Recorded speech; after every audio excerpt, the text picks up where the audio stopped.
Ilíada, por Homero, tradução de Frederico Lourenço, canto 21. Ora, quando chegaram ao val do rio de lindíssimo fluir, o chanto cheio de redemoinhos, a quem gerara Zeus imortal, foi aí que Aquiles os dividiu. A uns perseguiu pela planície até a cidade, onde os aqueus espantados tinham fugido no dia anterior, quando desvairara o glorioso Heitor. Para lá se entornavam em debandada, e Hera espalhou à frente deles cerrado nevoeiro para os impedir. Mas a outra metade era empurrada para fundas correntes do rio de prateados torvelinhos. Para lá se agitaram com um grande estrondo, ecoaram as correntes que fluíam a pique, e os barrancos em derredor ressoaram, aos berros nadavam eles em várias direções, rodopiando nos redemoinhos, tal como quando sob a investida do fogo voam os gafanhotos em fuga para o rio. Lavram as labaredas indefectíveis quando surgem de repente os insetos caem na água. Assim, a frente de Aquiles se encheu de cavalos e homens, a torrente sonora do chanto de fundas correntes.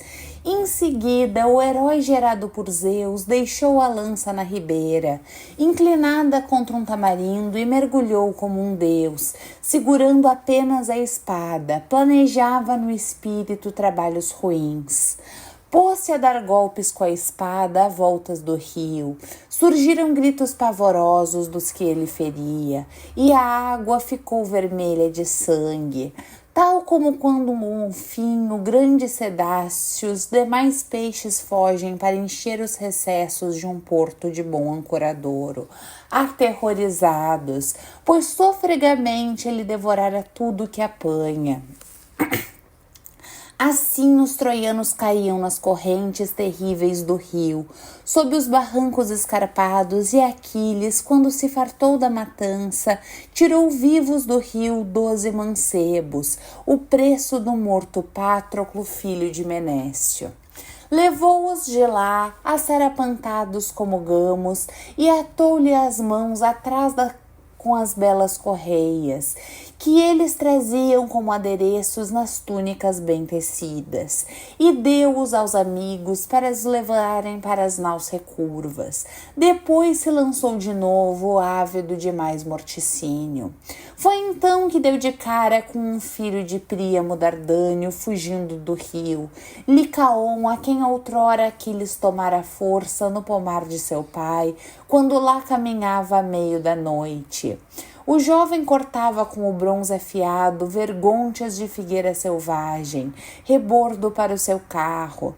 De encontro a ele, com ínvio flagelo, surgira o divino Aquiles, e depois o vendera na bem fundada Lemnos, levando-o para lá na nau, onde o filho de Jasão pagou o preço por ele. Mas de lá o resgataram um hóspede paterno por uma fortuna, Estion de Imbro, que o mandara para a divina Arisbe. Porém de lá Licaon fugira às escondidas para a casa de seu pai, e durante 11 dias se dedicara ao prazer com seus amigos vindo de Lemnos. Mas ao 12º dia, de novo um deus o lançou nas mãos de Aquiles, que estava prestes a mandá-lo para o Hades, embora ele não quisesse ir. Assim que o divino Aquiles, de pés velozes, viu Licaon nu, sem elmo nem escudo e sem lança na mão, porque tudo atirara ao chão, pois oprimia-o o suor, quando fugia do rio e o cansaço domava-lhe os joelhos, agitado assim, disse ao seu magnânimo coração: ah, grande é o prodígio que contemplam meus olhos. Na verdade, os magnânimos troianos que eu matei de novo voltarão à vida da escura nebulosa. Tal como esse escapou ao dia impiedoso, ele que foi vendido na sacra Lemnos. Nem o reteve a extensão do mar cinzento, que a muitos engole contrariados. Mas ele agora vai saborear a ponta da minha lança, para que eu veja e compreenda no espírito, se de igual modo lá de baixo regressará, ou se o reterá a terra provedora da vida, ela que até os fortes retém. Assim refletiu e aguardou, mas o jovem chegou junto dele, assarapantado, desejoso de lhe tocar os joelhos, pois queria, em seu espírito, fugir da morte maligna e do negro destino. O divino Aquiles levantou bem alto sua lança comprida, ávido de o penetrar, mas Licaon pôs-se por baixo e agarrou-lhe os joelhos, agachando-se. E a lança passou-lhe por cima das costas e ficou espetada na terra, esfomeada de carne de homem. Então Licaon com uma mão lhe tocou os joelhos em súplica, enquanto com a outra agarrava a lança afiada e não a largava. E falando, lhe proferiu palavras aladas. Peço-te pelos teus joelhos, ó Aquiles, respeita-me e tem pena de mim. Perante ti, ó tu, criado por Zeus, sou suplicante venerando, pois foi a tua mesa que primeiro comi o cereal de Deméter no dia que me tomaste no bem cuidado pomar. Depois me levaste para longe do meu pai e dos meus amigos, para Sacra Lemnos. Já te fiz lucrar o preço de 100 bois. Agora ganhei a liberdade por ter pagado 3 vezes o meu preço. Essa é a minha 12ª hora desde que regressei a Ilion, depois de tudo que sofri. Agora, de novo, nas tuas mãos me pôs o fado malévolo. Sou de certo detestado por Zeus Pai, que me dá novamente a ti. Para uma vida curta me deu à luz minha mãe, Laoto, a filha de Altes, o ancião. Altes, que é rei dos belicosos Léliges, senhor da íngreme Pédaso, no Satinoente. Príamo desposou sua filha, assim como muitas outras, mas dele nós 2 nascemos, e tu matar-nos-ás aos 2. Ao outro tu mataste entre os peões dianteiros, ao divino Polidoro, com uma estocada da tua lança. Agora ao meu encontro virá a morte, pois não creio que escaparei das tuas mãos, visto que nelas me pôs um Deus. Mas outra coisa te direi e guarda no teu espírito. Não me mates, pois não nasci do útero donde nasceu Heitor, que matou o teu companheiro, tão bondoso e tão valente. Assim lhe falou o glorioso filho de Príamo com palavras de súplica, mas não foi voz branda que ouviu em resposta. Tolo, não me ofereças resgate, nem regateis comigo. Antes de a Patroclo ter sobrevindo o dia do seu destino, sempre me era mais agradável ao espírito poupar os troianos, e muitos levei eu vivos para vender no outro lado. Mas agora nenhum fugirá à morte de todos os que o Deus me lançar nas mãos às frente das muralhas de Ilion. Nenhum dentre todos os troianos, muito menos os filhos de Príamo. Não, querido amigo, morre tu também. Por que choras para nada? Também morreu Patroclo, que era muito melhor que tu. E não olhas para mim e não vês como sou alto e belo? Homem nobre é meu pai e Deus é a mãe que me gerou. Mas também para mim virá a morte, o fado inelutável. Chegará a aurora, a tarde ou então o meio-dia, em que combate alguém me privará da vida, quer atirando lança ou disparando uma flecha. Assim falou e deslaçaram-se os joelhos e o coração do outro. Largou a lança, mas se pôs de joelho com ambos os braços estendidos. Aquiles desferiu-lhe um golpe com a espada afiada na clavícula por baixo do pescoço, e a espada de 2 gumes penetrou. Prostrado no chão ficou Licaon estatelado. Seu negro sangue jorrou da ferida e molhou a terra. Porém Aquiles agarrou nele pelo pé e atirou-o ao rio, e jactante disse-lhe palavras aladas. Deita-te aí no meio dos peixes que lamberão o sangue das tuas feridas sem quererem saber de ti. Tua mãe não te porá no leito, nem te chorará, mas o escamandro irá levar-te nos seus redemoinhos até ao amplo regaço do mar. Muitos serão os peixes que, saltando na onda escura, se lançarão para comer a branca gordura de Licaon. Morrei, pois, até que cheguemos à sacra Ilion, vós que agora fugis. Tudo destruirei no vosso encalço, de nada vos servirá o rio de belas correntes, de prateados torvelinhos, a quem certamente vós sacrificastes numerosos touros, e vivos nos redemoinhos lançastes cavalos de casco não fedido.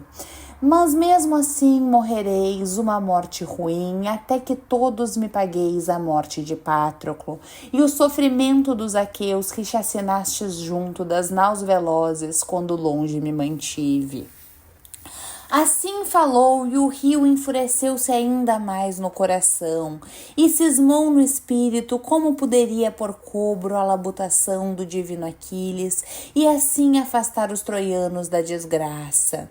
Entretanto, o filho de Peleu, com sua lança de longa sombra, atirou-se a Asteropeu, desejoso de o matar, a ele que era filho de Pélegon, a quem gerara Áxio de amplo caudal.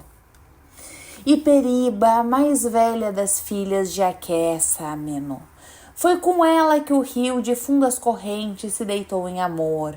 Contra ele se lançou Aquiles, e Asteropeu saiu do rio para o enfrentar, com 2 lanças nas mãos. No ânimo lhe puseram o chanto a coragem, furioso por causa dos mancebos mortos, a quem Aquiles chacinara no rio sem dó nem piedade. Mas quando já estavam perto, avançando um contra o outro, o primeiro a falar foi o divino Aquiles de pés velozes. Quem és tu e donde vens, tu que ousas enfrentar-me? Filhos de infelizes são os que se opõem à minha força. Respondendo-lhe, assim falou o glorioso filho de Pélegon. Pelida magnânimo, por que queres saber da minha linhagem? Venho da Peônia de férteis sulcos, terra longínqua, e sou comandante dos peônios com suas lanças compridas. Essa é a minha 11ª aurora desde que cheguei a Ilion. Mas a minha linhagem provém do Áxio de amplo caudal, do Áxio cujas águas são as mais belas da terra. Ele que gerou Pélegon, famoso pela sua lança, dizem que ele foi meu pai, mas agora combatamos, ó glorioso Aquiles. Assim falou com voz ameaçadora, mas o divino Aquiles elevou a lança de freixo do Pélion. Porém o herói Asteropeu arremessou ambas as lanças em simultâneo, pois era ambidestro. Com uma lança acertou no escudo, mas não logrou a penetrar, pois reteve-a o ouro, oferenda divina. Com a outra lança infligiu ao braço direito de Aquiles uma ferida lacerante. Jorrou o negro sangue, mas a lança passou por cima dele e fixou-se na terra, esfomeada de carne. Em seguida, contra Asteropeu arremessou Aquiles a sua lança direita de freixo, ávido de o matar, mas não o atingiu, acertando no escarpado barranco, e até a metade do seu comprimento se fixou a lança de freixo. Porém o Pelida desembainhou de junto da coxa a espada afiada e atirou-se a ele furioso. E Asteropeu não conseguiu arrancar do barranco a lança de freixo.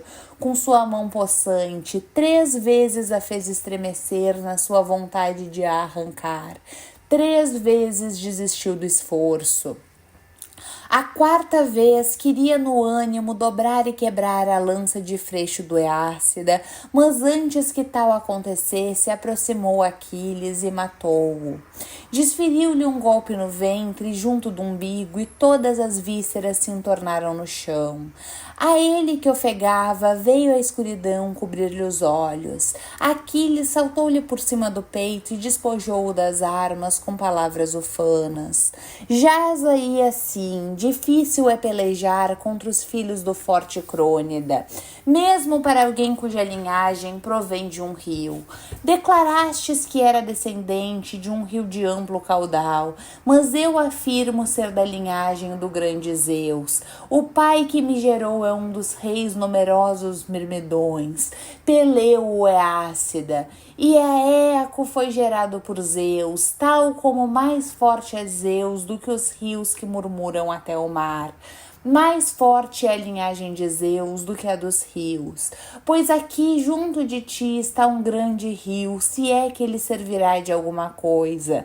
Não é possível lutar contra Zeus Crônida. Ao nível dele nem o poderoso Aquelo se coloca, nem a grande força do oceano de fundas correntes, de quem todos os rios procedem e todo o mar, todas as fontes e todas as nascentes profundas, mas também tem medo do relâmpago do grande Zeus e de seu terrível trovão quando irrompe no céu.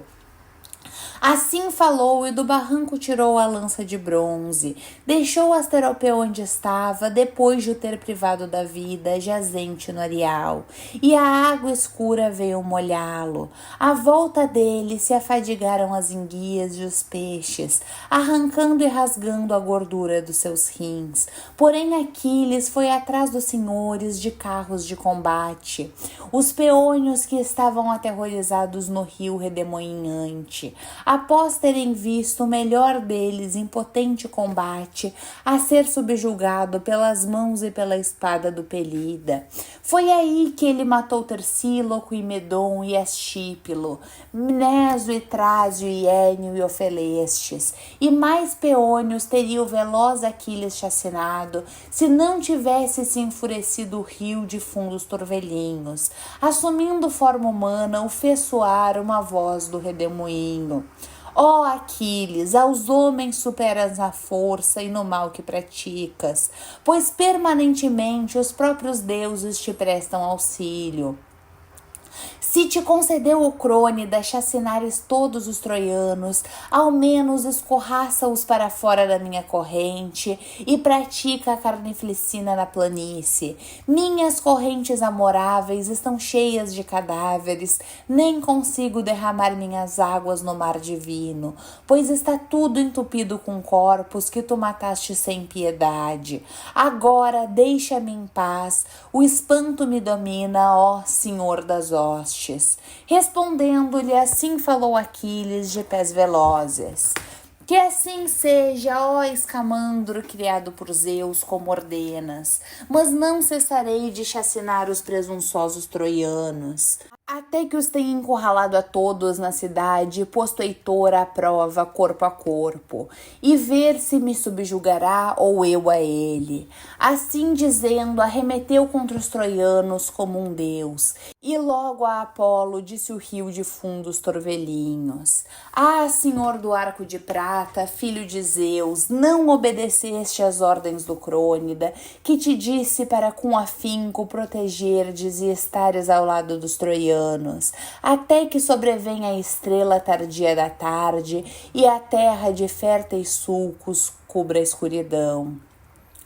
Assim falou, mas Aquiles, famoso pela lança, saltou do barranco para o meio do rio, que por sua vez, com rápida corrente inchada, se atirou contra ele, despertando todas as correntes com ímpeto e arrastando os muitos cadáveres no seu leito, mortos por Aquiles, e atirou-os para fora com sonoros mugidos de touro para a terra, e os vivos salvou nas belas correntes, escondendo-os nos amplos e fundos torvelinhos. De forma terrível se elevou sobre Aquiles a onda impetuosa, a corrente contra seu escudo arrastou-o para trás, não era possível manter-se de pé, então agarrou com as mãos num alto e belo umeiro, mas tombou arrancado pelas raízes, arrancando toda a ribeira, estendendo-se sobre as belas correntes com sua abundante folhagem, criando uma ponte sobre o rio, pois toda a árvore nele caíra. Mas Aquiles emergiu da corrente e pôs-se a voar em fuga com pés velozes, através da planície, receoso. O grande Deus não desistiu, mas levantou-se contra ele em alta onda de crista escura, para travar no seu esforço o divino Aquiles e para afastar dos troianos a desgraça. Mas o Pelida retrocedeu à distância de um arremesso de lança, com o ímpeto de uma águia negra, ave de rapina caçadora, que é a mais rápida e mais forte dos pássaros voadores. Como a águia se precipitou e sobre o seu peito o bronze ressoava de modo medonho. Desviava-se do dilúvio e fugia em frente, mas o rio seguia atrás com rugido descomunal. Tal como quando da nascente de água escuro o jardineiro desvia a corrente de água para as plantas e canteiros, de enxada na mão, retirando do canal os empecilhos, à medida que flui, todos os seixos são arrastados e a água, sussurrando, segue para baixo, descendo o terreno inclinado até ultrapassar quem a guia. Assim a onda da corrente ultrapassava Aquiles, rápido embora fosse. Aos homens superiores são os deuses. Quantas as vezes que tentava o divino Aquiles, de pés velozes, estacar a frente para perceber se todos os imortais o punham em fuga. Todos que o de vasto céu detém. Tantas eram as vezes que a grande onda do rio, alimentado pelo céu, lhe batia em cima dos ombros. E se Aquiles saltava com os pés, irritado no coração, o rio cansava-lhe os joelhos, fluindo com violência por baixo, tirando-lhe a terra debaixo dos pés. O Pelida gemeu e olhou para o vasto céu. Zeus, Pai, como é que nenhum dos deuses me ajuda nessa miséria e me salva do rio? Que eu sofra depois o que tiver que sofrer. Para mim, nenhum outro dos deuses celestiais é tão culpado como minha mãe amada, que me enfeitiçou com mentiras. Ela me disse que sob a muralha dos troianos coraçados, eu haveria de morrer por causa das rápidas flechas de Apolo. Oxalá tivesse sido Heitor a matar-me, o melhor dos homens de lá. Valor teria tido quem matara, valor teria tido quem fora morto. Mas agora, por uma morte miserável, foi decidido que eu fosse apanhado no grande rio, como um rapazinho tratador de porcos a quem arrasta a torrente invernosa que tentou atravessar. Assim falou e imediatamente Poseidon e Atena se aproximaram e se puseram ao seu lado, semelhantes a homens mortais, seguraram-lhe as mãos e apoiaram-no com palavras. O primeiro a falar foi Poseidon, sacudidor da terra. Pelida, não tremas excessivamente nem sintas medo.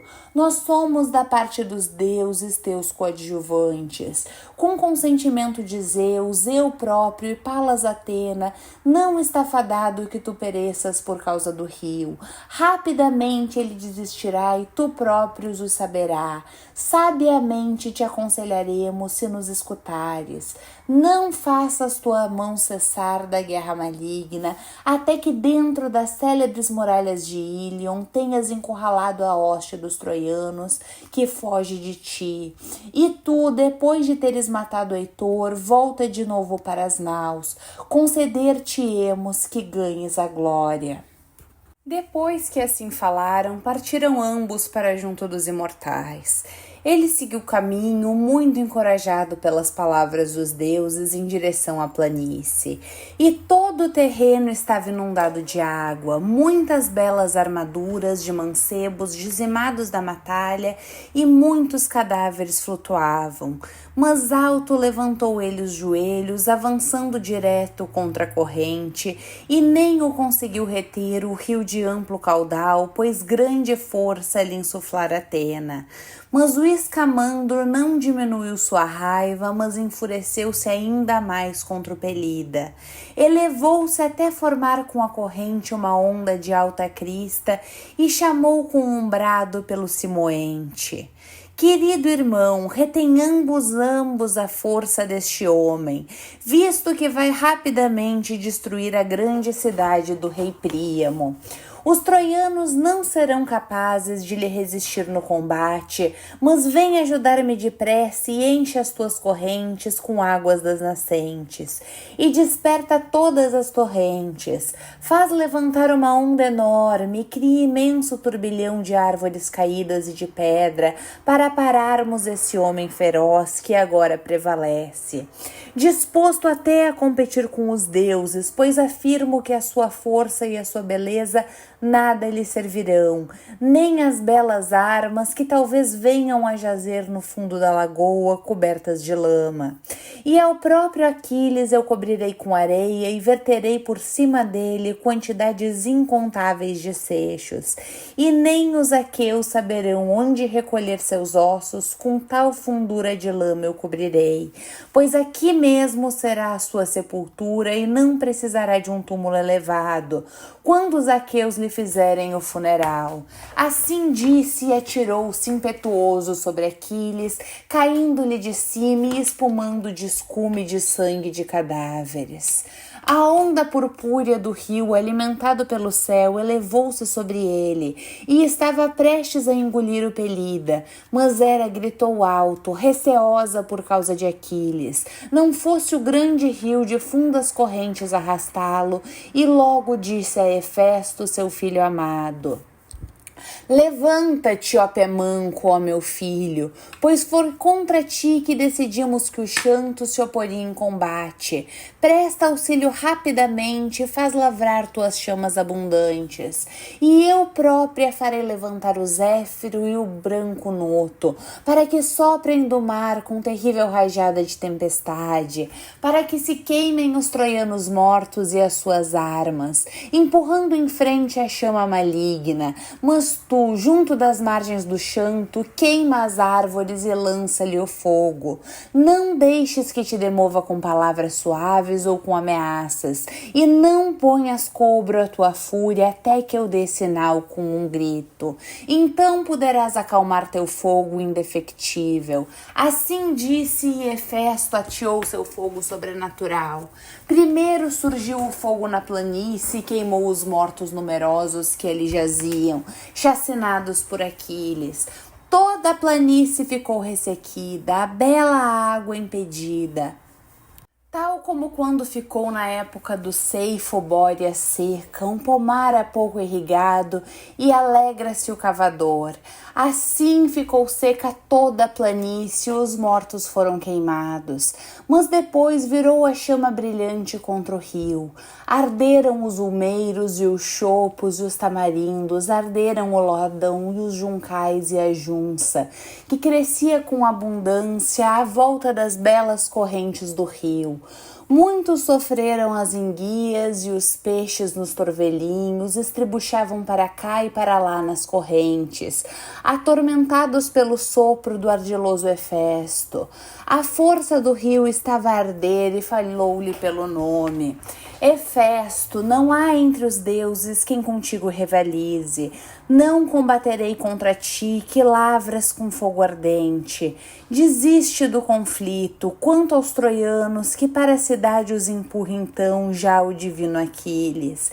Que me interessa lutar ou ajudar? Falou queimado pelo fogo, suas belas correntes ferviam. Tal como o caldeirão ferve por dentro, incitado por fogo vivo, e derrete a banha de um grande suíno cevado. Fervendo por toda parte, mais lenha é posta por baixo, assim com o fogo ardiam as belas correntes e a água fervia. O rio já não queria fluir em frente, mas estava parado. Atormentava o fogo do sagaz Hefesto. Depois a Hera dirigiu muitas súplicas e palavras aladas. Hera, por que razão decidiu teu filho atormentar a minha corrente dentre todas as outras? Não sou assim tão culpado perante ti, mas todos os outros que prestam auxílio aos troianos. Pela minha parte desistirei, se é isso que tu ordenas, mas que desista também Hefesto, e jurarei jamais afastar dos troianos o dia da desgraça, nem mesmo quando Troia arder com o fogo devorador, quando os belicosos filhos dos aqueus lhe pegarem fogo. Quando ouviu essa súplica, a deusa Hera, de alvos braços, imediatamente disse a Hefesto, seu filho amado: Hefesto, para, ó meu filho glorioso, não é bonito atacares assim um Deus imortal por causa de mortais. Assim falou e Hefesto extinguiu seu fogo sobrenatural, e de novo se apressou o caudal pelo leito de belas correntes.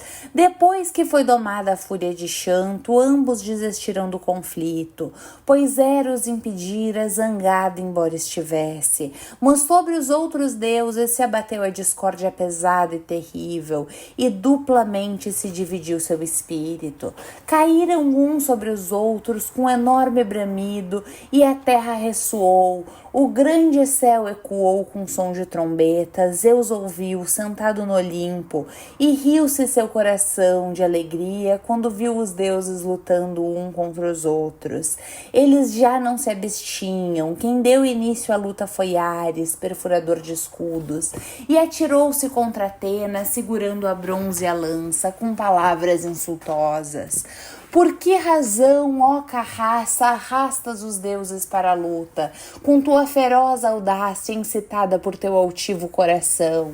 Não te lembras da vez que atiçaste o Tidídas Diomedes a ferir-me, quando tu própria pegasses na lança e contra mim arremeteste, rasgando minha bela carne?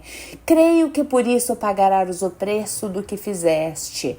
Assim dizendo, golpeou-o na égide ornada de borlas, medonha contra a qual nenhum relâmpago de Zeus prevalece. Foi contra ela que sua lança comprida tirou Ares ensanguentado.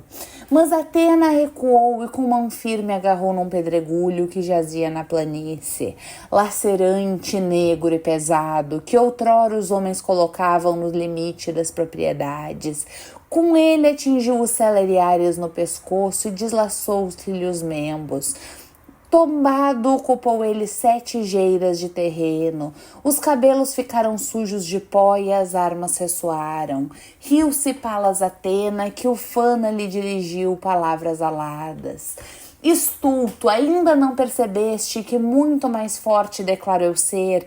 Conquanto procures igualar a minha força, assim saciarás completamente as eríneas de tua mãe, que furiosa contra ti congemina danos, porque abandonastes os aqueus e presta auxílio aos presunçosos troianos.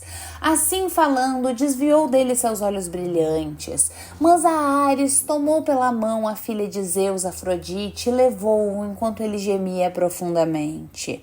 A custos recobrava o fôlego quando a viu a deusa Hera dos alvos braços. De imediato a Atena dirigiu palavras aladas. Ah, filha de Zeus, detentor da égide, a Tritona, eis que de novo a inoportuna leva Ares, flagelo dos mortais, para longe da refrega no meio da turba. Vai atrás dela. Assim falou e Atena apressou-se, exultando no coração. Chegou junto de Afrodite com mão firme e esmurrou nos peitos. Logo ali se deslaçaram os joelhos e o coração. Jazeram, pois, ambos na terra, provedora de dons, e Atena, ufana, dirigiu-lhes palavras aladas. Prouvera que assim jazêssemos todos os adjuvantes dos troianos ao combaterem contra os aqueus coraçados. Assim, descarnados e audazes, tal como Afrodite veio auxiliar Ares, desafiando a minha força. Há muito teríamos nós acabado com a guerra, tendo saqueado a cidade bem habitada de Ílion. Assim falou e sorriu a deusa, Hera de alvos braços. Porém a Apolo falou o poderoso sacudidor da terra. Febo, por que razão nos afastamos? Não fica bem, já que outros começaram. Mais vergonhoso seria se assustados regressássemos ao Olimpo, ao palácio de Zeus de bronze o chão. Começa, pois tu és mais novo, não seria bonito ser eu a começar, visto que sou mais velho e sei mais coisas. Tolo, como tens um coração sentino, nem te lembras de tudo quanto sofremos de males em Ilion. Só nós entre os deuses, quando ao altivo Laomedonte servimos como jornaleiros por vontade de Zeus durante 1 ano, recebendo jorna fixa, e ele era nosso amo e dava as ordens. Na verdade, construí para os troianos a muralha em torno da cidade, vasta e de grande beleza, para que a cidade nunca fosse saqueada. E tu, ó Febo, apacentaste o gado de passo cambaleante, nas faldas doídas de muitas florestas e muitas escarpas. Mas quando as estações juncadas volveram até chegar ao termo da nossa jornada, foi então que de todo o pagamento nos desfraudou o tremendo Laomedonte, e mandou-nos embora com ameaças. Ameaçou que nos ataria os pés, assim como as mãos em cima, e que nos venderia como escravos nas ilhas longínquas, e atirou-se a nós como se quisesse decepar as orelhas com o bronze. E nós regressamos de coração entristecido, furiosos por causa do pagamento que foi prometido, mas não pago. É ao povo dele que tu agora favoreces e não colabora conosco para que pereçam os presunçosos troianos de forma horrível. Ele, seus filhos e suas esposas legítimas. Respondendo-lhe, assim falou o soberano Apolo, que age de longe. Sacudidor de terra, nunca dirias que tenho discernimento no espírito se eu lutasse contra ti por causa dos mortais. Esses desgraçados que, como as folhas, ora estão cheios de vício e comem o fruto dos campos, ora definham e morrem. Com toda a rapidez desistamos do combate, eles que lutem entre si. Assim dizendo, virou as costas, pois envergonhava-se de pegar a pancada e ao murro contra o irmão de seu pai. Mas muito repreendeu sua irmã, rainha das feras, Artemis dos bosques, e proferiu um discurso insultuoso. Então foges, ó Deus que ages de longe, e a Poseidon das toda a vitória, e outorga-lhes a glória sem razão. Tolo, por que carregas um arco inútil como o vento, que eu nunca mais te ouça vangloriaste no palácio de nosso pai, como antes fazia entre os deuses imortais que enfrentarias Poseidon em combate corpo a corpo? Assim falou, mas não lhe deu resposta a Apolo que age ao longe. Mas enfureceu-se a veneranda esposa de Zeus e repreendeu a arqueira com palavras insultuosas. Como queres tu, ó cadela desavergonhada, pôres-te de pé contra mim? Difícil eu te seria pela força se me virasse contra ti, arqueira embora sejas. Leoa-te fez Zeus contra as mulheres e concedeu-te poderes de matar quem delas quiseres. Mas seria melhor estares nas montanhas chacinando as feras selvagens e os veados do que virastes contra quem é mais forte. Porém, se queres, fica sabendo que é a guerra, para que saibas quão mais forte sou eu que tu, vistos que te medes comigo. Assim falou e agarrou ambas as mãos da outra pelo pulso com a sua mão esquerda, e com a direita tirou-lhe o arco e flechas dos ombros, e com esses objetos, sempre com um sorriso na boca, lhe bateu nas orelhas. Ela agitava-se e as setas caíram da aljava, lavada em lágrimas. Artemis fugiu dela como a pomba que foge de um falcão para a concavidade de uma rocha, num penhasco, pois não está fadado que seja apanhada. Assim fugiu Artemis chorando, deixando o arco onde estava. A Leto disse então o mensageiro matador de Argos: Leto, eu contra ti não combaterei. Coisa feia seria andar a pancada com as mulheres de Zeus que comanda as nuvens. Mas podes vangloriar-te à vontade entre os deuses imortais, que pelo poder da luta me venceste no combate. Assim falou e Leto recolheu o arco recurvo e as setas que tinham caído. Por todo lado um turbilhão de poeira, e depois de ter pegado no arco da filha, voltou para trás. Porém Artemis chegou ao palácio de bronze o chão de Zeus e sentou-se lacrimosa aos joelhos do pai. Estremecia à volta dela o vestido ambrosial. Abraçou-a o pai Crônida e assim lhe disse, rindo aprazivelmente: Querida filha, quem dentre os deuses celestiais te tratou tão depravadamente, como se andasses às claras a praticar o mal? Respondeu-lhe a bem coroada deusa do rumor da caça. Foi a tua esposa que me espancou, ó pai, era de alvos braços. A partir dela, sobre os imortais se abateram a discórdia e o conflito. Desse modo, essas coisas diziam entre si. Porém, Febo Apolo entrou na sacra Ílion, pois preocupava-o a muralha da cidade bem construída. Não fossem os dânaos a destruí-la naquele dia, a revelia do destino.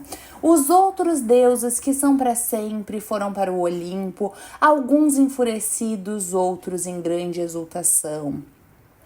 Sentaram-se ao lado do pai, deus da nuvem azul, mas Aquiles chacinava ainda os troianos e seus cavalos de casco não fendido, tal como quando a fumaça sobe até o vasto céu de uma cidade em chamas e a cólera divina o faz deflagrar, a todos cria o sofrimento e a muitos traz a desgraça.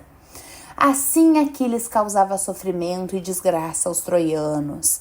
Ora Príamo, o ancião, estava de pé em cima da muralha.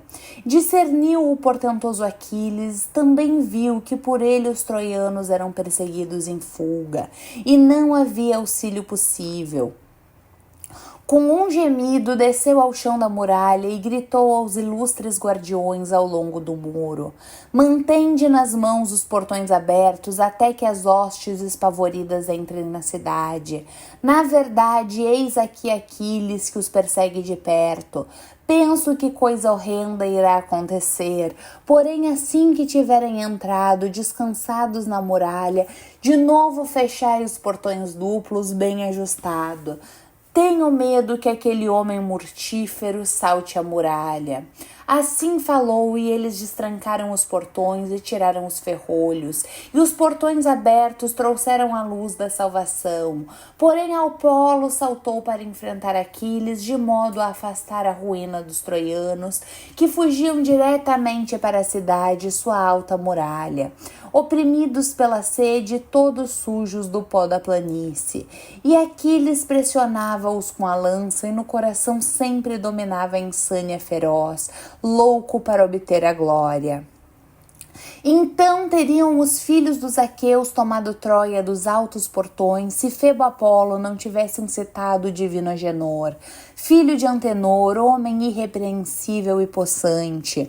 No coração lhe lançou a coragem, e ele próprio ao seu lado se postou para repulsar as mãos pesadas da morte.